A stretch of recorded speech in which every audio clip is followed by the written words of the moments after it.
So this is a sort of bog, sorry, doing this at one hand. A bog standard eBay rotary axis, just a belt drive to a simple axle. We made up this. This is going well. We made up this fixture plate and bolted it on the front, and obviously the stand along here. So in practice, you take your case.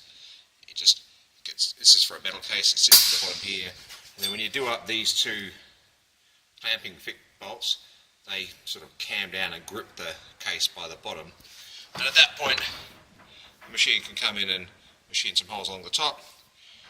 It rotates it, machines some holes in the end. Look, it's one way to do it. Another way to do it is just to have two fixtures, so that you put it in one, or a fixture with two sides to it. You put it in one, it machines those holes. You take it out of there, you chuck it in another one, it machines the end holes. You put it in a different way. But because we had to have holes on both ends of this, it just made sense. We would have needed three of those. So we did it this way. Anyway, there you go.